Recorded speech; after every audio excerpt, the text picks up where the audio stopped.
Good morning Hindi church. आशा है कि आप सभी अच्छे हो।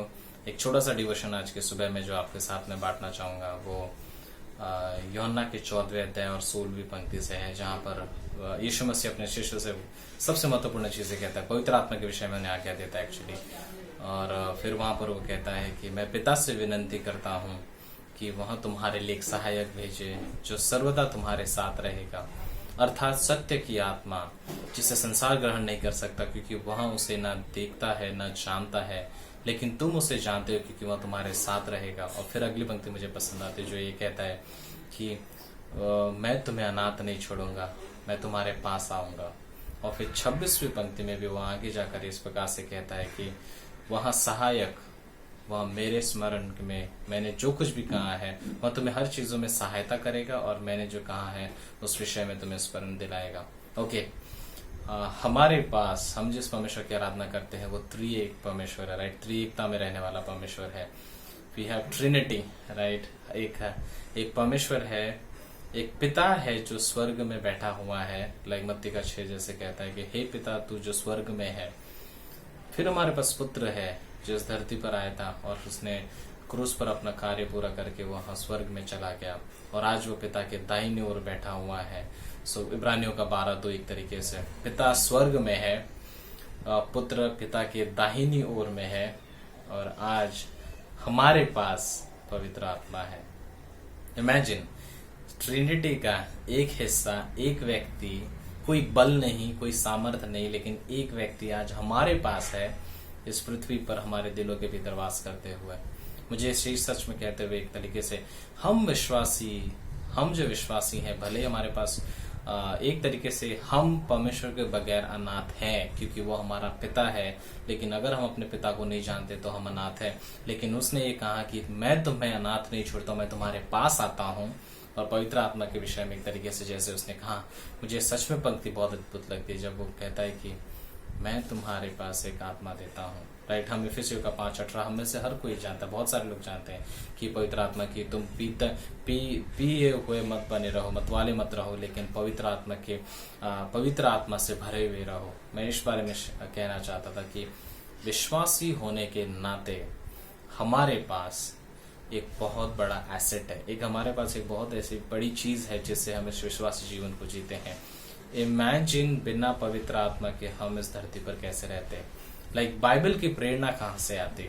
विश्वासी का जो सीलिंग है उसके अंदर का जो कार्य है मसीह के समान बनने का, वो कार्य कैसे पूरा होता। लेकिन ये पवित्र आत्मा है जो हमारे भीतर है, जो इस कार्य को संभव करता है। लाइक त्रिएकता का एक हिस्सा हमारे भीतर है, पवित्र आत्मा, और वो हमारे दिलों को निरुत्तर करता है, वो हमसे बातें करता है। परमेश्वर का मन मैं जान सकता हूँ उस पवित्र आत्मा के द्वारा।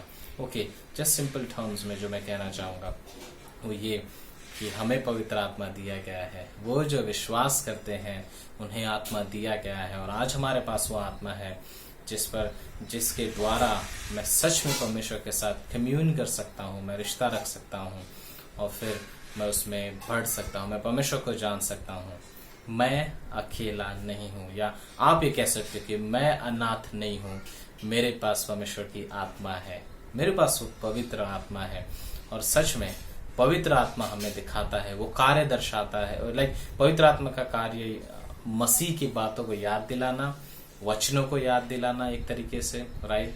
हमें इन चीजों की जरूरत है इस जीवन को हम जैसे जीते हैं, कि हम परमेश्वर की आज्ञा के अनुसार जैसे चलते हैं। ये पवित्र आत्मा है जो हमें सामर्थ्य देता है। ओके, ये बहुत बड़ा विषय है एक तरीके से, लेकिन मैं शॉर्ट में जिस तरीके से मैं कहूँ वो ये है कि पवित्र आत्मा से हम हर जगह पर ऐसा कहते हैं कि मुझे अच्छा बनना है, मुझे चीजें करनी है, मुझे दीन होना चाहिए, मुझे नम्र होना चाहिए, मुझे आनंद में रहना चाहिए, मुझे संयम रखना चाहिए, सेल्फ कंट्रोल होना चाहिए।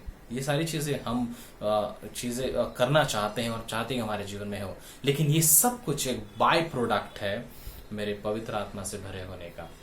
एक शब्द में जो चाहता हूँ आज के डिवोशन में, बस अगले 1-2 मिनट में जो मैं आपसे कहना चाहता हूँ वो ये है कि हम पवित्र आत्मा से भरे रहें। भरे रहने का मतलब ये नहीं कि कोई खाली ग्लास था और आपने उसमें कुछ डाला और वो भरा रहे। भरे रहने का मतलब ये है कि नियंत्रित किया जाना। कोई है जो मुझे नियंत्रित कर रहा है, कोई है, इसीलिए इफिसियों का 5:18 वहां पर शब्द कहता है कि पियो मत, लाइक पीने से क्योंकि वो आपके कंट्रोल सेंट्रल नर्वस सिस्टम को या आपके दिमाग मस्तिष्क को वो कंट्रोल करता है पीने के बाद। यहाँ पर वचन जैसे कहता है कि पवित्र आत्मा जो है वहां तुम्हें अगुवाई करे। आई थिंक गलातियों में जो पंक्ति है कि क्योंकि हम आत्मा से जन्म लिया है, हमें आत्मा के अनुसार भी चलना है।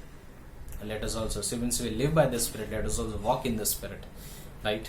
सो हमारे पास वो पवित्र आत्मा है, हम नियंत्रित किए जाते हैं, इसे कहते हैं आत्मा से भरा हुआ जीवन। और लास्ट में एक चीज मैं कहना चाहूंगा, जो पैसे काल ने एक संदेश में कहा था पवित्र आत्मा के विषय में। गॉड नहीं चाहता कि हम गुड क्रिश्चियन लाइफ जिए, गॉड चाहता है कि हम स्पिरिट फिल्ड क्रिश्चियन लाइफ जिए, आत्मा से भरा हुआ स्पिरिट कंट्रोल्ड स्पिरिचुअल लाइफ जिए। परमेश्वर नहीं चाहता कि हमारा प्रेयर लाइफ अच्छा हो, वो चाहता है कि हमारी प्रेयर लाइफ स्पिरिट लेड हो, आत्मा के द्वारा अगुवाई की हुई प्रेयर लाइफ हो, right. So that's what it is.